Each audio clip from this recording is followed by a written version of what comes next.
مسواک کا بیان۔ حضرت حذیفہ رضی اللہ عنہ فرماتے ہیں رسول اللہ صلی اللہ علیہ وسلم جب رات کو تہجد کے لیے اٹھتے تو مسواک فرماتے، گویا نیند سے اٹھنے کے فوراً بعد پہلا کام مسواک۔ حضرت ابن عباس رضی اللہ عنہ فرماتے ہیں نبی صلی اللہ علیہ وسلم رات کو ہر 2 رکعت کے بعد مسواک کرتے، یعنی صرف اٹھنے کے بعد ہی نہیں بلکہ 2 رکعت نماز پڑھ کے تہجد کی پھر مسواک کر لیتے، پھر 2 رکعت پڑھتے پھر مسواک کر لیتے، یعنی اتنی کثرت کے ساتھ آپ مسواک کیا کرتے تھے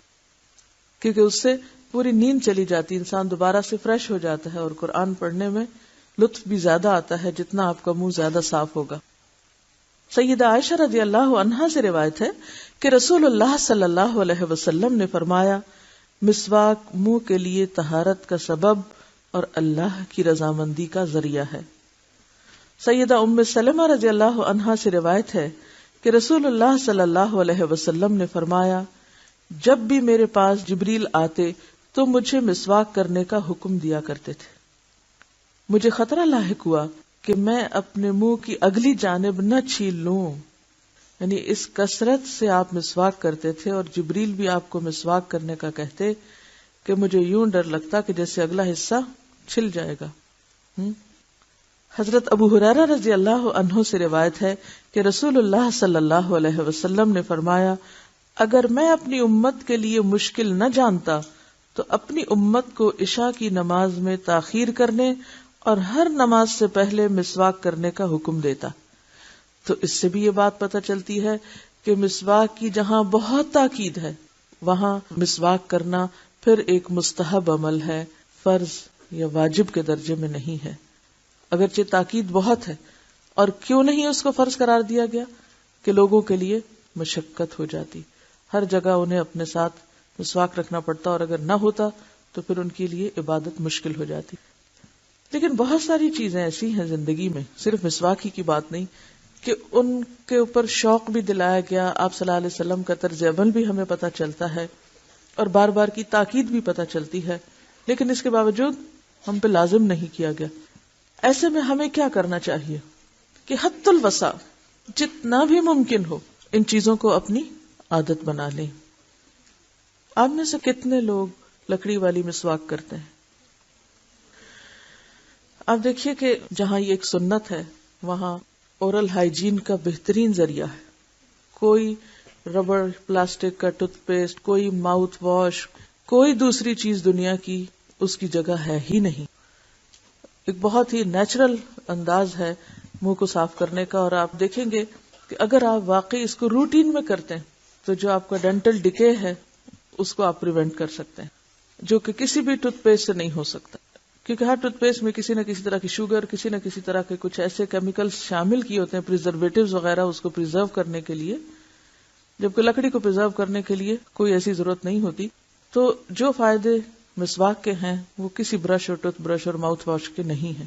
یا ٹنگ کلینر کے نہیں ہیں، کیونکہ آپ دیکھیں کہ جو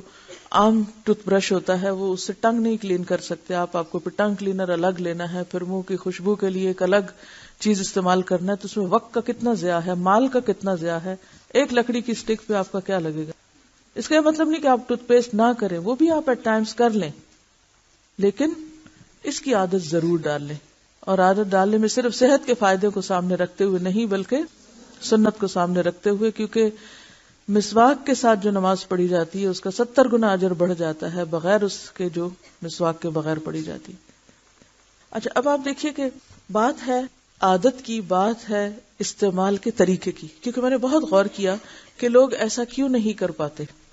تو اس کی ایک بڑی اہم وجہ یہ ہے کہ لوگوں کو استعمال کرنا نہیں آتا، یہ بہت بڑی رکاوٹ ہے، یا پھر یہ کہ اس کی اویلیبلٹی نہیں ہوتی۔ نمبر 2، دل بھی چاہتا ہے، نیت ہے، ارادہ ہے، لیکن ملتا نہیں، یا یہ نہیں پتا ہوتا کہ کون سا مسواک کیا فائدہ رکھتا ہے اور کون سا ہمیں سوٹ کرتا ہے جو ہم آسانی کے ساتھ کر سکتے ہیں۔ تو اس میں 2-3 کام ہمیں کرنے ہیں پریکٹیکلی۔ ایک تو یہ ہے کہ بالکل کوئی جھجک نہیں، کوئی شرم نہیں، کچھ نہیں، مسواک کرنے کا طریقہ سیکھنا ہے،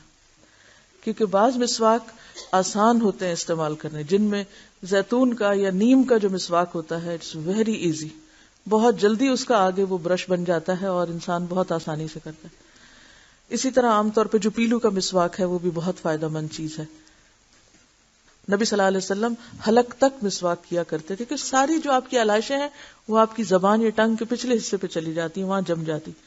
تو جب آپ اس کو کلین کر دیتے ہیں تو آپ معدے کی بہت ساری امراض سے خود بخود نجات پا جاتے ہیں. اور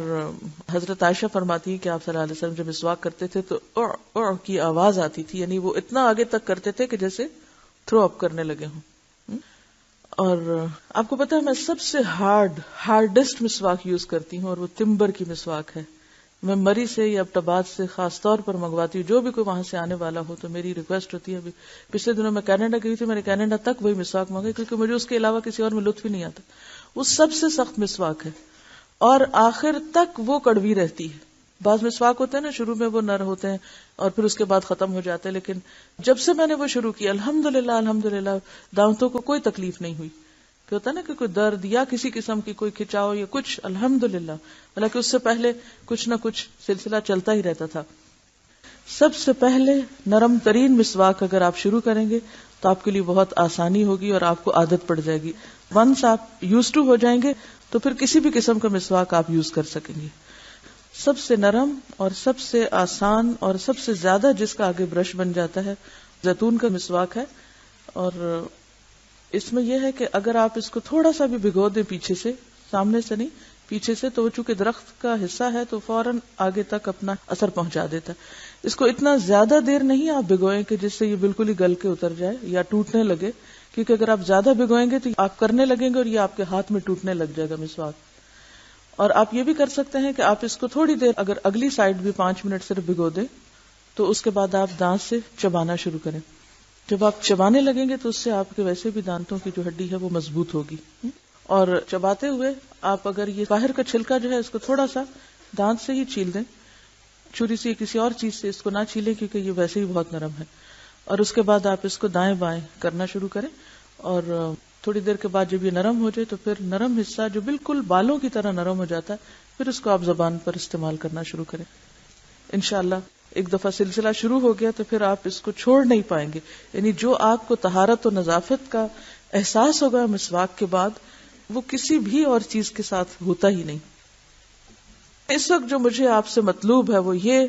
کہ اپنے اوپر اس سنت کو لازم کر لیں, اور اس کورس میں جو تربیتی کورس ہے فوکسڈ رہیے کہ جو اس کورس کا مقصد ہے وہ پورا ہو. اس کورس کا مقصد یہ ہے کہ جن سنتوں سے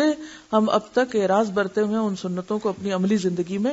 داخل کر لیں, کیونکہ یہ صرف علم کی کلاس نہیں ہے. اس میں کیا ہے, جو ہم نہیں کر رہے وہ کرتے چلے جانا ہے, جو لکھا ہوا ہے سیدھا سیدھا مسواک کی عادت ڈال لیں. تو انشاءاللہ العزیز آپ واقعی دنیا کے اعتبار سے بھی فائدے دیکھیں گے, اور دوسرا یہ کہ آپ کی نماز میں خشوع اور پھر اطمینان قلب ہے وہ بھی انشاءاللہ نصیب ہوگا, اور سب سے بڑا فائدہ کہ سنت پر عمل کا اجر ملے گا.